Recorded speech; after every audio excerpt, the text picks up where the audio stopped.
Arab നാട്ടിൽ വന്നവർ മുഹമ്മദിൻ്റെ വഴിയിലേക്ക് ഒരു മതമുണ്ടായത് അല്ല, ഒരിക്കലുമില്ല. കാരണം ഇസ്ലാം എന്നാൽ അത് എന്താണെന്നുള്ള കാര്യം അർത്ഥം മനസ്സിലാക്കിയാൽ ശരിക്കും തന്നെ ശാന്തി സമാധാനം എന്നാണ് അറിയപ്പെടുക. അത് ദൈവത്തിൻ്റെ മതമാണ്, അള്ളാഹുവിൻ്റെ മതമാണ്. അള്ളാഹു എന്ന് പറഞ്ഞ് നിങ്ങൾ ആരും പരിപാലിക്കേണ്ട ആവശ്യമില്ല. അറബി നാട്ടിൽ അള്ളാഹു എന്നും, അല്ലെങ്കിൽ ഇംഗ്ലീഷുകാർ ഗോഡെന്നും, ഹിന്ദിക്കാർ ഹുദ എന്നും, അല്ലെങ്കിൽ നമ്മൾ പച്ച മലയാളത്തിൽ ഈശ്വരൻ, അറബിയിൽ പിന്നെ തമിഴ്നാട്ടിൽ കടവുൾ, തമിഴ് ഭാഷയെ പോലെ അങ്ങനെയുള്ള വ്യത്യാസമേ ഉള്ളൂ. പക്ഷേ അവൻ ഏകനാണ്.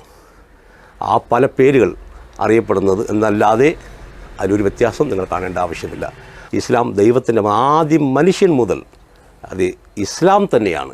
ഞാൻ പരലോകത്തിൽ വിശ്വസിച്ചിരുന്നത് കൊണ്ട്, നരകങ്ങളിൽ വിശ്വസിച്ചതുകൊണ്ട് തീർച്ചയായിട്ടും ഇതിനെ അക്സെപ്റ്റ് ചെയ്യാൻ എൻ്റെ മനസ്സിനെ പാകപ്പെടുത്തി.